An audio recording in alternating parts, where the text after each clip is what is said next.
Snow drifted against the churchyard fence. It was soft, they said, like a burial shroud. An old couple stood there, hands clasped tight. Thomas and Martha Whitlock. The wind whispered through the crooked boards of the fence, and it sounded like voices. It sounded like their neighbors. Folks were too careful to speak plainly, but they were too eager to let the silence do the talking. Martha felt every single unspoken word. They landed on her like stones.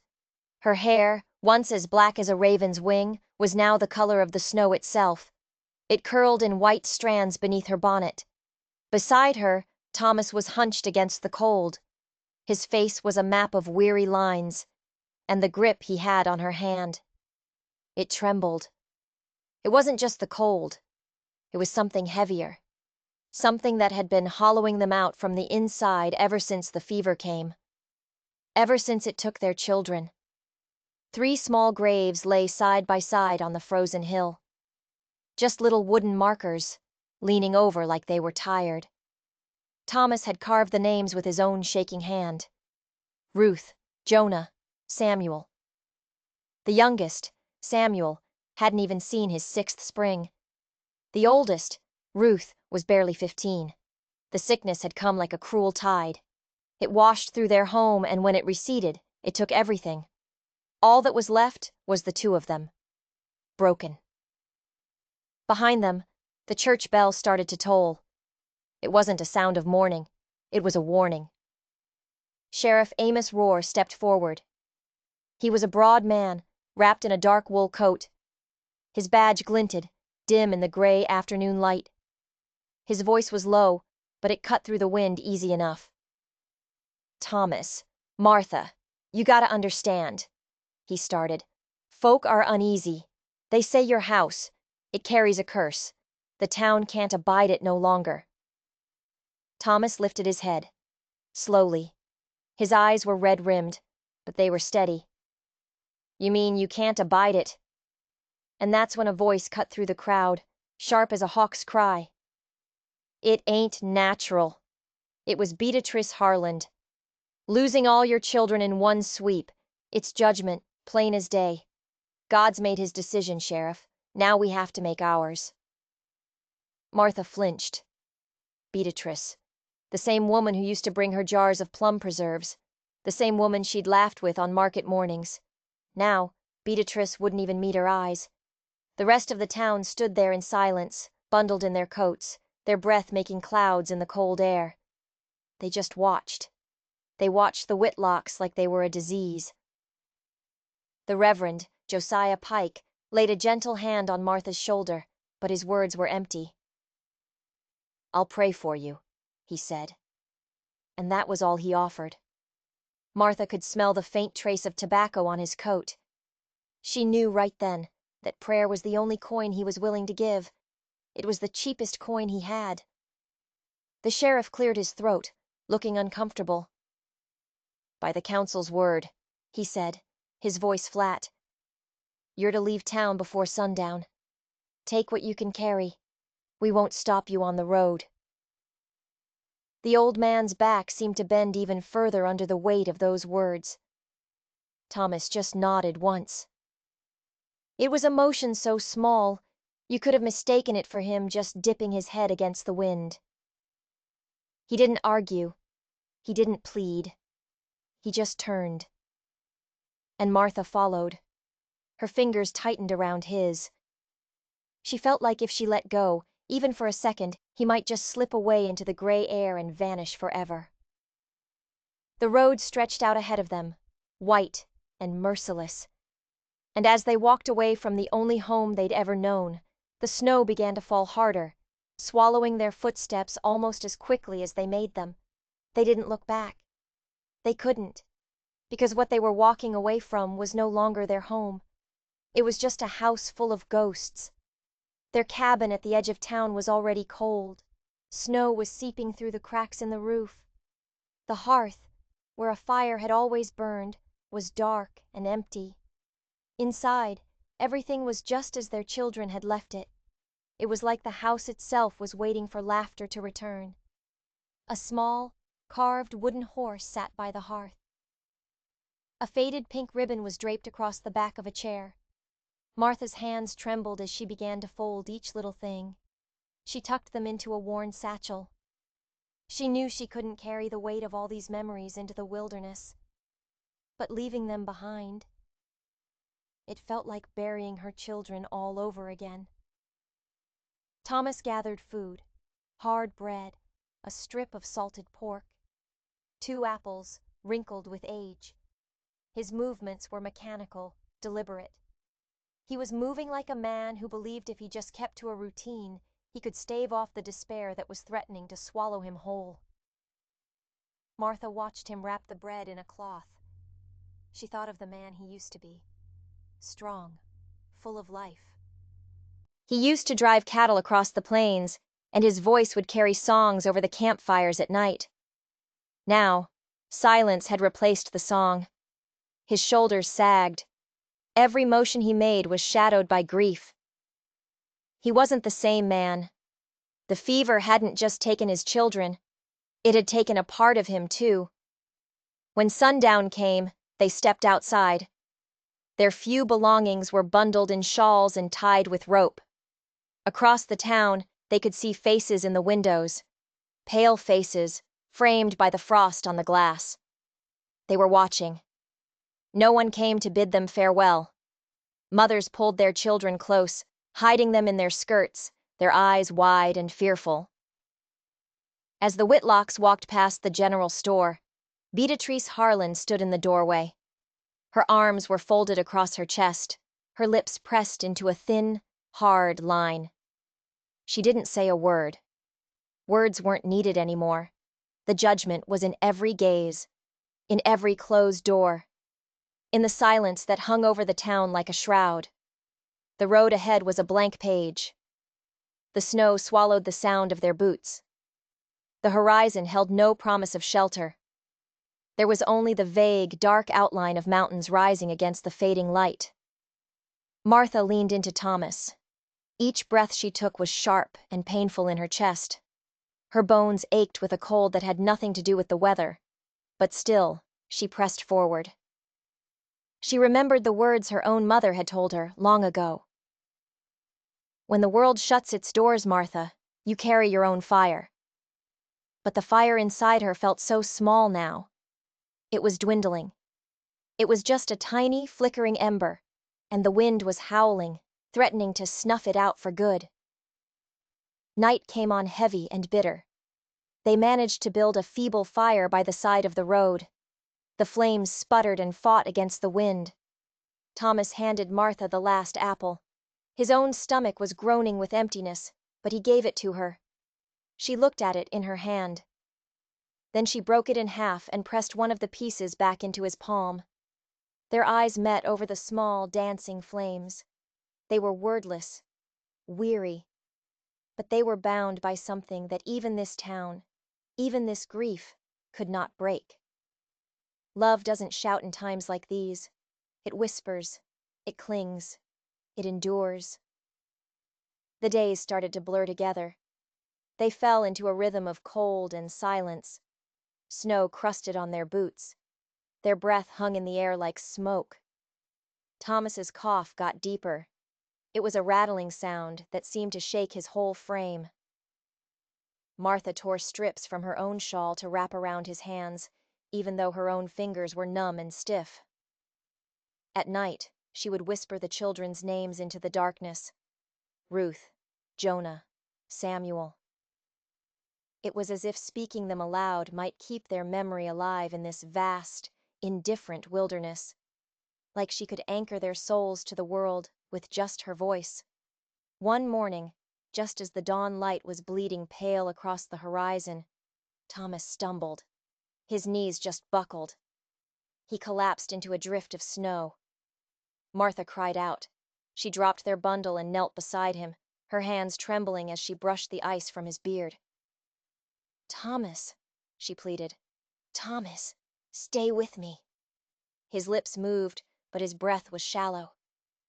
"Maybe," he whispered, his voice barely a rasp. "Maybe it would be easier if I didn't rise again." Her heart clenched so tight it felt like it was going to shatter. She pressed her forehead to his. Her tears froze against his skin. "No," she said. Her voice cracked, but it was fierce. "Not yet. You can't leave me to walk this road alone." He opened his eyes then. And for just a moment, she saw a glimpse of the man she had first married. She saw that spark of stubborn strength that had drawn her to him all those years ago.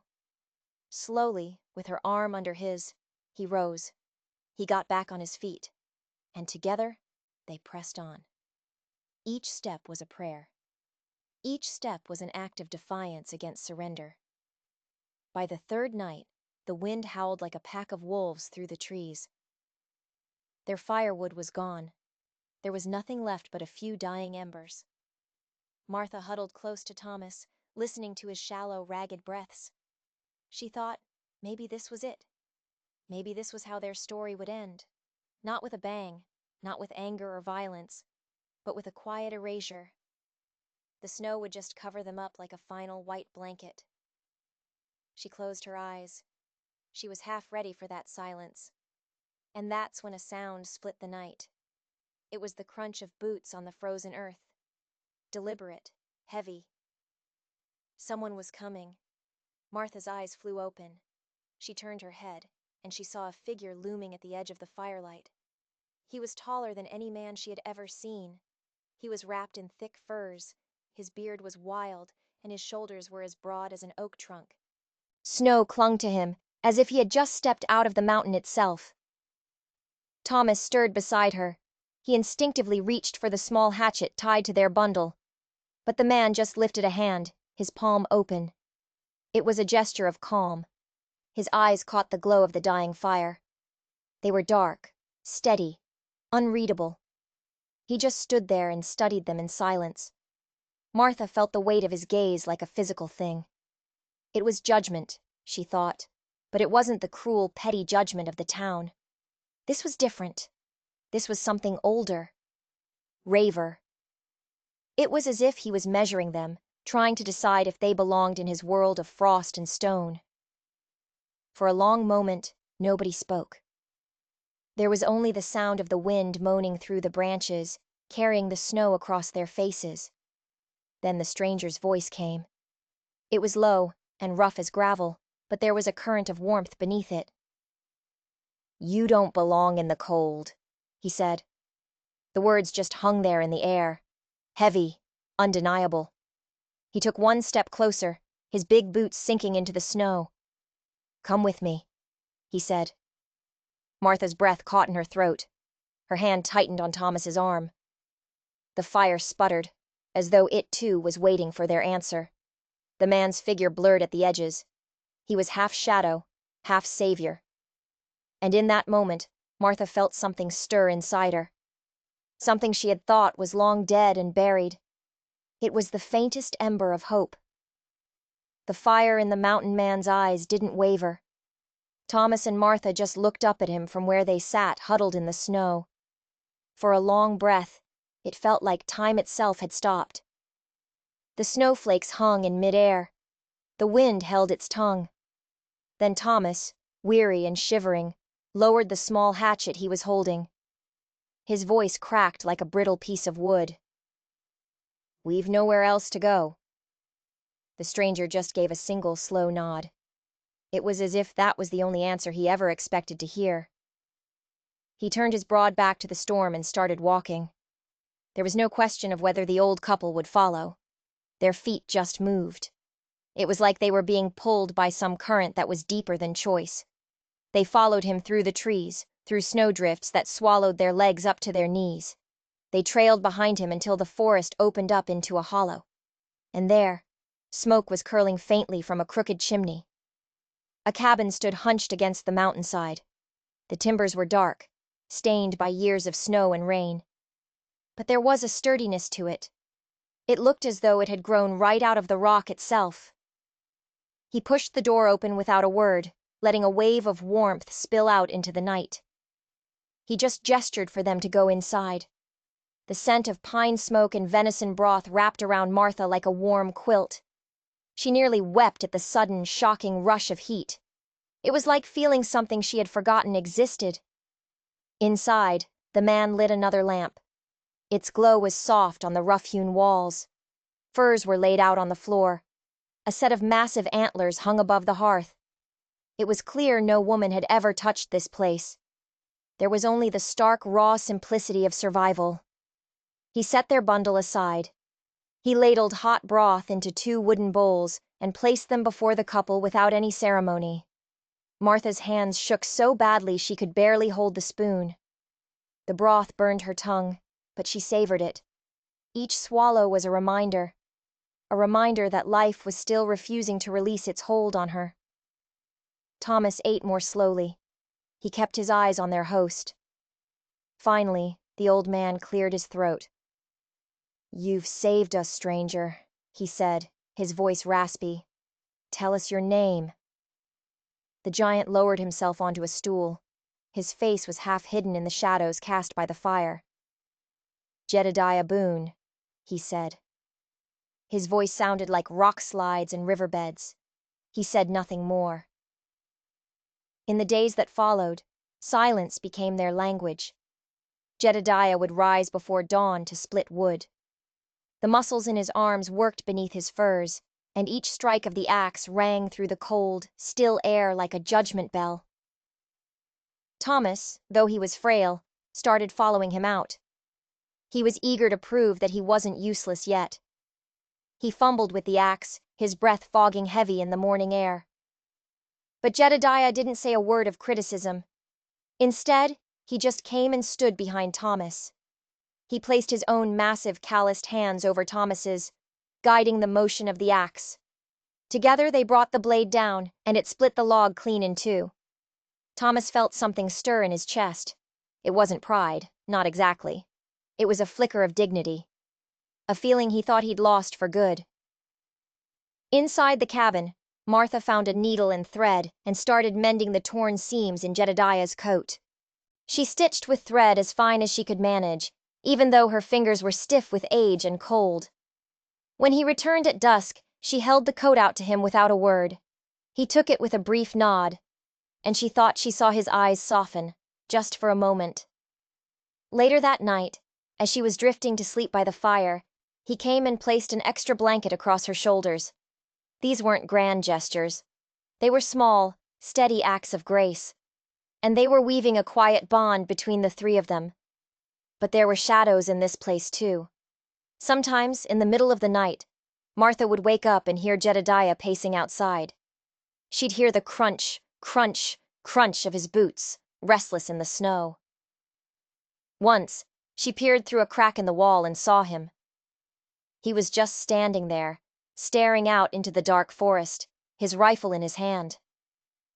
He looked like a man haunted by enemies only he could see. His silence, she realized, wasn't born of peace. It was born of scars. Scars that were carried deep inside.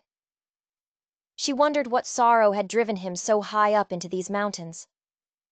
She wondered what ghosts shared his hearth when he was alone. But she didn't ask. And he didn't offer. Some silences, she knew, were sacred. Weeks passed. The snow in the high country began to melt, and word of their survival started to trickle back down to the town. Hunters who ventured into the mountains came back with stories. Stories of smoke rising from Boone's Hollow. Stories of the Whitlocks, living warm and well-fed, when by all rights they should have frozen to death beneath the drifts. Beatrice Harlan's tongue grew sharper. She started painting their survival not as a miracle, but as a mockery of God's judgment. "They live fat while good folk struggle," she hissed one night at the tavern. "It ain't right. That man Boone, he shelters them. But he's no saint. He's a beast, half wild himself. You mark my words, trouble will come of this." Trouble did come. One gray morning, they heard bootsteps crunching in the snow outside the cabin. It wasn't Jedediah's heavy, solitary tread. It was a cluster of lighter ones. Several people. The door swung open, and Sheriff Amos stood there. He had 3 men at his back. Snow clung to their coats. Rifles were slung across their shoulders. Jedediah stood up from the hearth. His massive frame seemed to fill the entire room. His eyes narrowed. "State your purpose, Sheriff." Amos glanced past him, his eyes landing on Thomas and Martha. "Town's uneasy," he said, his voice strained. "Word is, these two live under your roof now. Some folks are saying you take what you want from our woods, that you give nothing back." Thomas rose unsteadily, his hands trembling. "We've taken nothing that wasn't offered," he started. "We only—" But his voice was cut off. Beatrice Harland pushed her way past the other men. Her face was red with the cold and with a simmering fury. "You were cast out!" she shrieked, pointing a finger at them. "We watched you walk. You were meant to vanish. And yet here you sit, by a fire we could use, eating meat while others go hungry. If that ain't proof of wickedness, I don't know what is." Martha's heart hammered against her ribs. She reached out for Thomas's arm, to steady him, but her own legs felt weak. This was the town's judgment all over again. It had followed them up the mountain. But then Jedediah stepped forward. His presence was so towering, the room seemed to shrink. His voice rumbled, low and dangerous. "This is my home," he said. "What they eat because I gave it to them. You'll not dictate terms beneath my roof." Amos's hand twitched, moving toward the rifle slung over his shoulder. But he didn't draw it. The men behind him shifted uneasily. Jedediah Boone was not a man to be trifled with, and they all knew it. Outside, the wind howled. Snow swirled in a white fury, as if the mountain itself was demanding they all fall silent. And that's when Thomas, thin and pale, did something unexpected. He moved past the giant mountain man who was shielding him. He stood right in front of the sheriff and the townsfolk. His voice was raw, but it was steady. "You think we are cursed," he said, looking straight at Beatrice. "You think burying our own children wasn't enough sorrow for one lifetime. But you listen to me now. Grief is not wickedness. Hunger is not a sin. We have lost everything we ever had, and yet still we breathe. Must that be taken from us too?" The room fell completely silent. Even Beatrice faltered. Her mouth opened, but no words came out. Thomas's chest rose and fell. Each breath was a rattling, painful sound, but his eyes were resolute. "We never sought to shame you," he went on. "We never sought to mock your God. We only wish to live out what few days we have left in peace, with what little strength remains in our bodies." Martha stepped up beside him then. She slipped her hand into his. Her eyes were shining with unshed tears, but her voice was strong. "If our survival offends you," she said, her gaze sweeping over all of them, "then so be it. But know this. We will not apologize for still holding each other. We will not apologize for still drawing breath." The words hung in the air like smoke. They were bitter and they were undeniable. Sheriff Amos shifted his weight. His gaze flickered from the frail old couple to the giant mountain man who stood behind them like a living wall. Finally he spoke. His voice was much quieter now. "Come on," he told the others. "There's nothing here worth spilling blood over." One by one they turned. They crunched back out into the snowstorm. Beatrice lingered the longest. Her eyes were still sharp with venom, but even she lowered her gaze when Martha met it. At last, the door closed. The silence that fell was heavy. Thomas sagged, his strength completely spent. Jedediah's hand came down on his shoulder, steadying him with a surprising gentleness. "You've got more fire in you than you reckon," Boone murmured.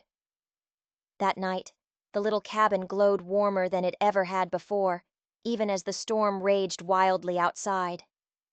Martha sat by the fire, watching her husband sleep.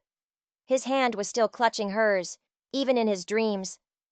She looked across at Jedediah, who was sitting and polishing his rifle. The flames cast shifting light across his scarred face. For the first time, she felt not just rescued. She felt protected. She felt like they were bound together into something larger than her own sorrow. When dawn came, the storm had passed.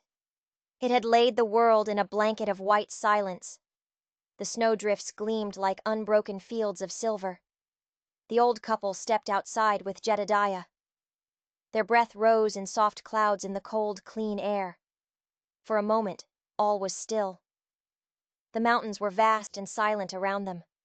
The past seemed very far behind. Martha closed her eyes, and she felt it. A shift. The fragile but undeniable turning of her spirit. They had been cast out. They had been treated like broken relics. But here, in the heart of the wilderness, among the silence and the judgment of the mountains, they had found their dignity again. Maybe, just maybe, they had even found hope. And then, from a distant ridge, a lone wolf's howl pierced the morning air. Martha shivered. It wasn't from the cold. It was a reminder. A reminder that the world beyond their hollow was not done with them yet. Not by a long shot. The howls faded, but the quiet that followed felt different. It was heavy, watched.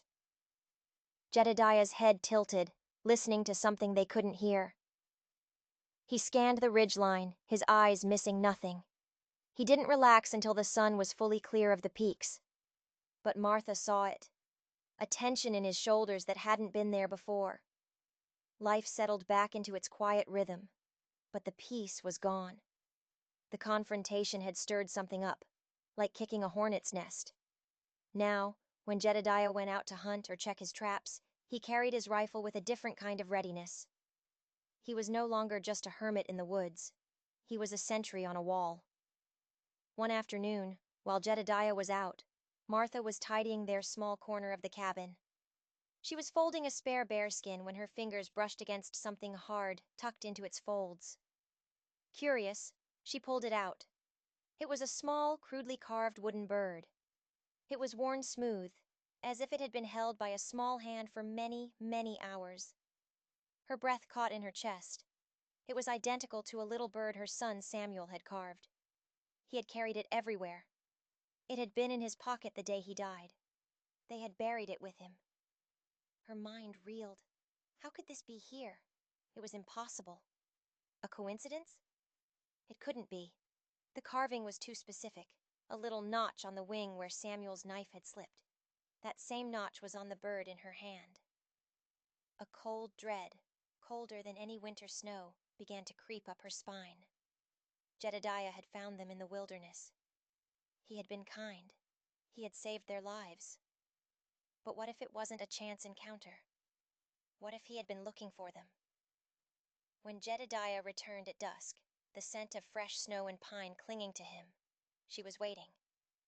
She sat by the fire, the little wooden bird resting in her open palm. Thomas was asleep, his breathing soft and even. Jedediah saw the bird immediately.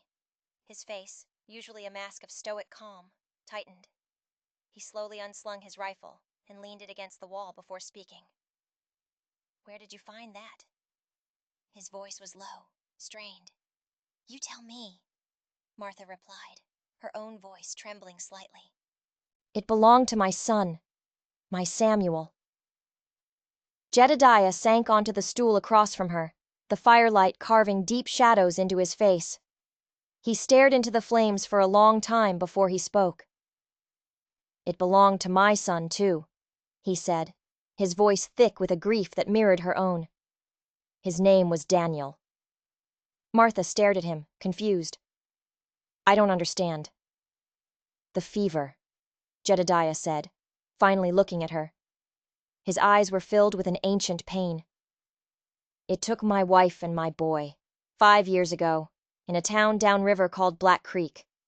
He paused, his jaw working. "Only it wasn't a fever." The air in the cabin grew thick. "What are you saying?" Martha whispered. "I'm saying it was poison," Jedediah said, his voice dropping to a gravelly, dangerous tone. "Our town doctor was a good man. He knew something was wrong.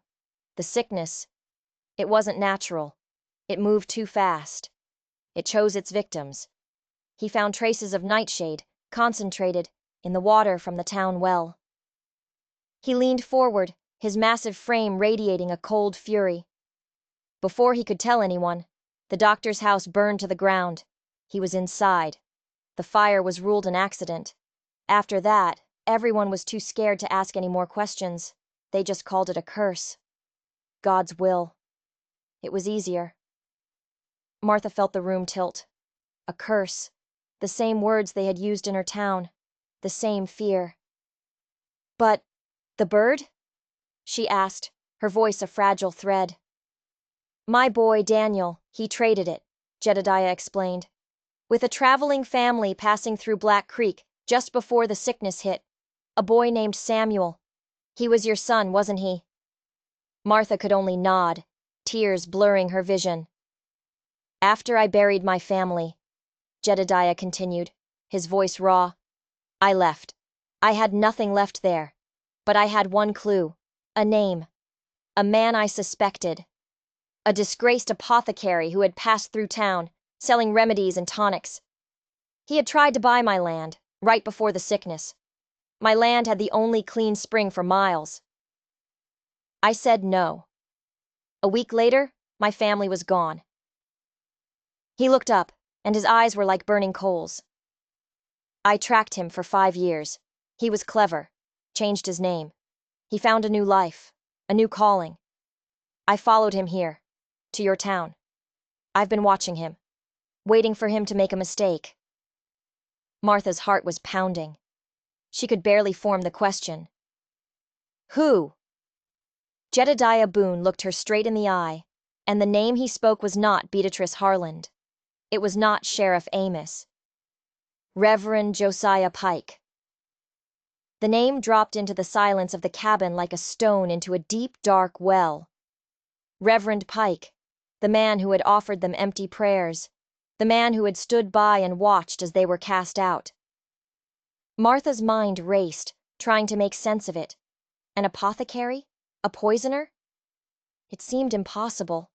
And yet, the way he had flinched during the confrontation, the way he avoided looking them in the eye, it wasn't pity, it was guilt. He wanted our land, Thomas said. His voice was rough with sleep and with shock. He had woken up. He had heard everything. He sat up slowly, his face pale in the firelight. Our farm backs onto the river. The driest summer, our well never ran low. It all started to click into place. The pieces of a puzzle she never even knew she was holding. It wasn't a curse. It was greed. A monstrous, crawling greed that wore the cloak of a holy man. The sheriff, Martha said suddenly, her thoughts latching onto a new detail. When they came here, when they left, he dropped something. She scrambled to the door, her heart hammering. She had been so shaken by the confrontation, she had forgotten all about it until now. There, half buried in the snow near the doorstep, was a small leather pouch. Her fingers, numb with cold and shock, fumbled with the drawstring. Inside was not a weapon. It was not a warning. It was a key. An old, iron key, and a small, folded piece of paper. Thomas and Jedediah crowded around her as she unfolded it by the firelight. There were only 3 words, scrawled in a hasty hand. Check the well. Jedediah took the key from her. He turned it over in his huge palm. A look of grim recognition crossed his face. I know this key, he rumbled. It belongs to the old apothecary shop, the one that's been boarded up for years. It's right next to the church. They all understood at once. The sheriff knew, or at least he suspected. He was trying to help them, but he couldn't do it openly. He was trapped, caught between the town's fear and the reverend's influence. The key, the note. It was a trail of breadcrumbs, leading them toward the truth. The town picnic, Thomas whispered, his eyes wide. Right before the fever started, everyone drank from the well by the church. A plan began to form in the suffocating quiet of the cabin. It was a mad plan, a dangerous one. They would have to go back. Back to the town that had cast them out. Back to the place where their children lay buried. But it wasn't about revenge anymore. It was about uncovering the truth. It was for Ruth. For Jonah. for Samuel, and for a little boy named Daniel in a town called Black Creek. How? Martha asked, the single word hanging in the air. They'll be watching for us. Jedediah stood up, his shadow stretching across the entire room. A grim, determined look settled on his face. They'll be watching the roads, he said, but they won't be watching what's underneath. He gestured toward the back of the cabin, toward the solid rock of the mountain itself. There are old mining tunnels, he said, his voice a low growl. They run all the way from this mountain to the edge of the town. They come up right behind the churchyard. The wind howled outside, a wild and mournful sound. But inside the cabin, a new fire had been lit. It wasn't the gentle fire of survival. It was the burning, white-hot fire of justice, and it was about to be carried back down the mountain. The blizzard hit 2 nights later, just as Jedediah had predicted. It was a howling vortex of wind and snow, a perfect cover.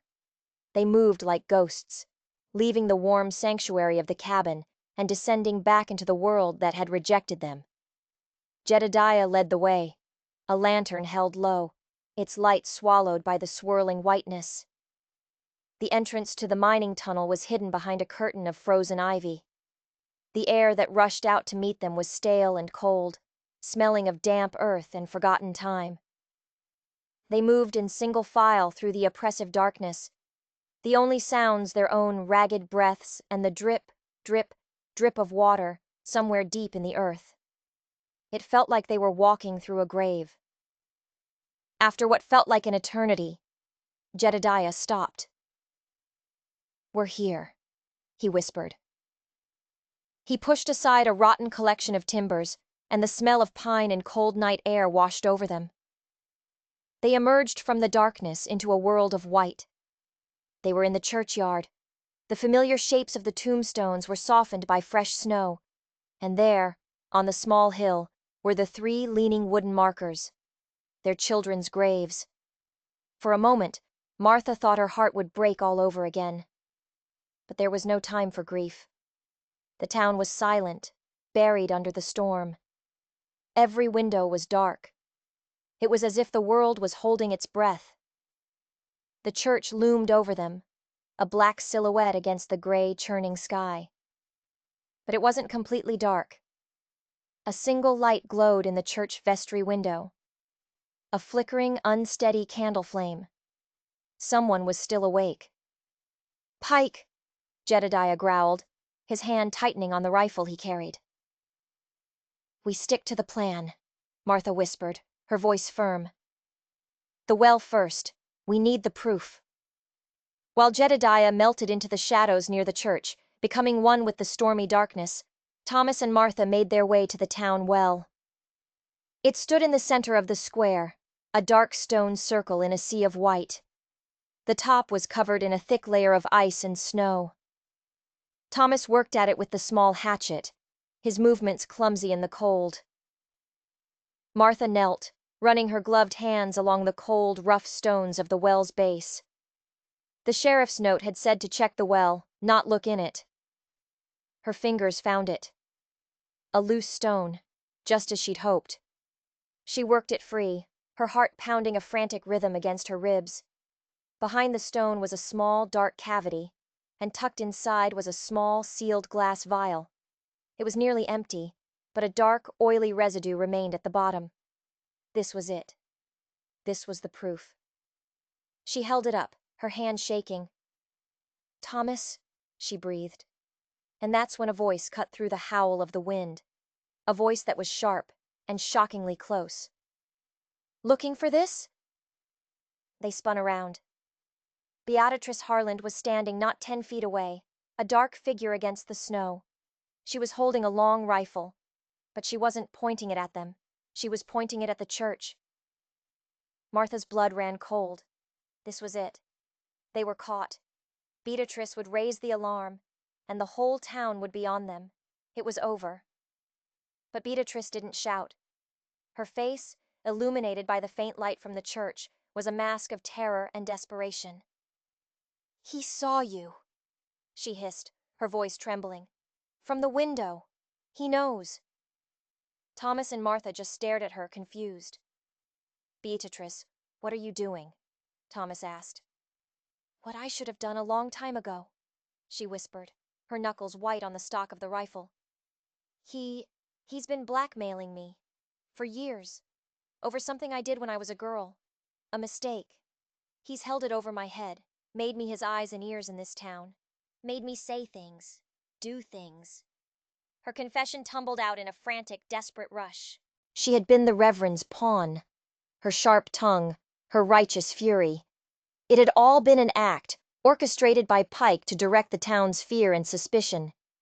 To make the curse seem real. "I saw him," she choked out, tears freezing on her cheeks. "The day of the picnic. I saw him here, at the well. I knew something was wrong, but I was a coward. I was too afraid to speak. I let him point the finger at you, because I was terrified he would point it at me next." Her loud accusations against the Whitlocks hadn't been born of malice.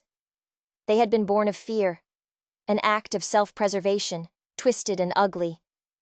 And just as the weight of her words settled over them, a sound made all three of them freeze. The heavy oak door of the church creaked open.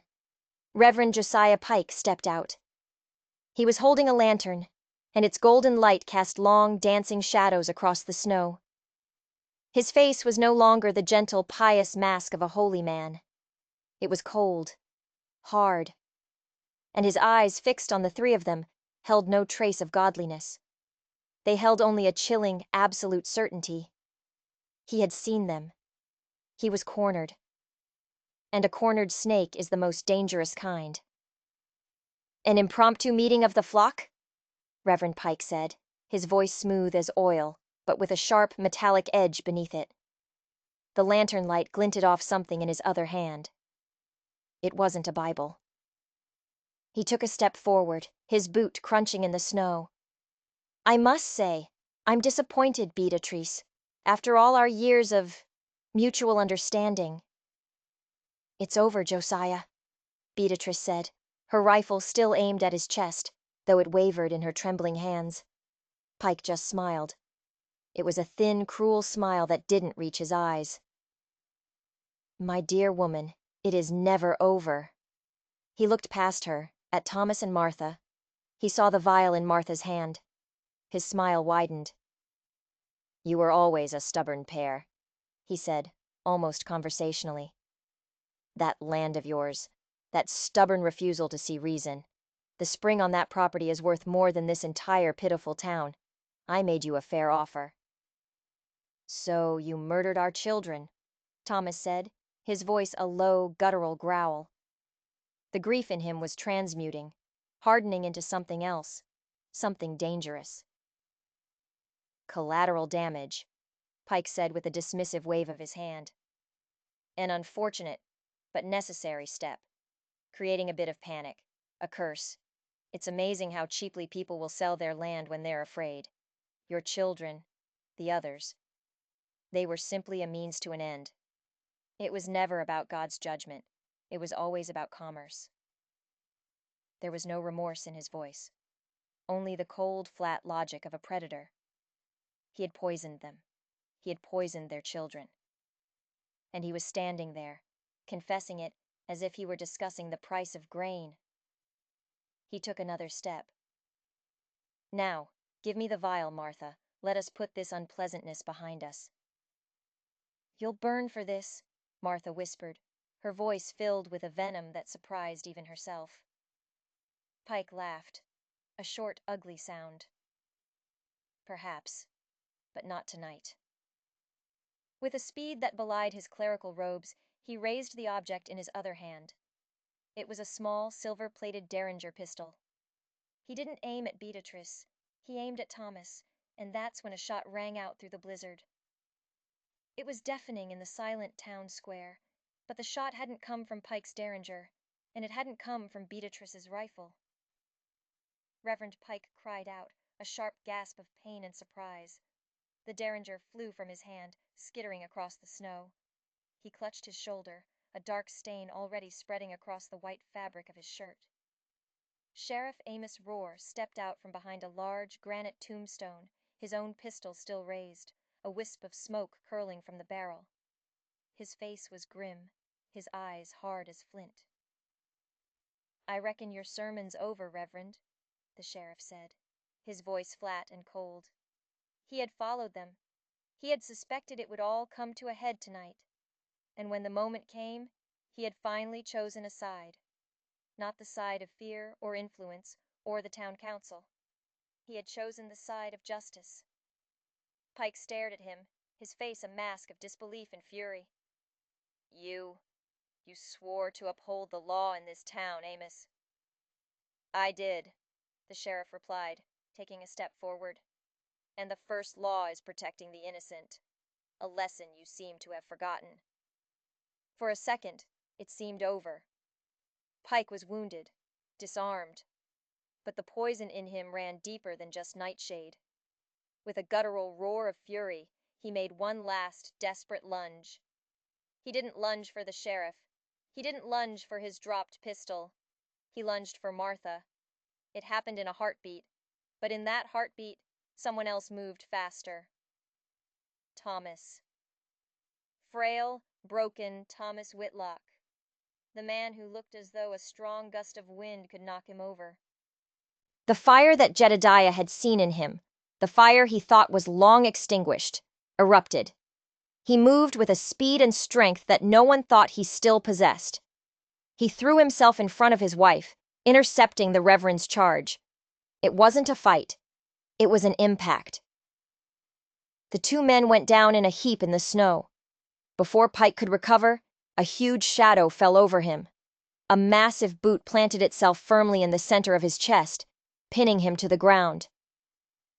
Jedediah Boone stood over him, his face a thundercloud of righteous fury, his rifle now pointed directly between the Reverend's eyes. The blizzard swirled around them. The town was silent. But the truth was finally out. It was screaming in the wind. The curse was not in the Whitlock's house. It was in the heart of the man who now lay gasping and bleeding in the snow. The curse was broken. In the gray light of dawn, the storm had passed. The town of Providence woke up to a world remade, not by God, but by the quiet courage of three outcasts. Reverend Pike was locked in the town jail, his guilt laid bare for all to see. Beatrice Harland, her face streaked with tears of shame and relief, gave her testimony to the sheriff. Her words, along with the vial of poison, sealed Pike's fate. He would be sent to the territorial capital to face a justice far from the town he had terrorized. A wave of shame washed over the townsfolk. They gathered in the square, their faces pale, avoiding the eyes of the old couple they had so cruelly cast out. They offered apologies. They offered to help rebuild the Whitlock's home. They offered them their place in the community back. Thomas and Martha listened patiently. But when the offers were finished, Thomas shook his head. "This is not our home anymore," he said, his voice quiet but firm.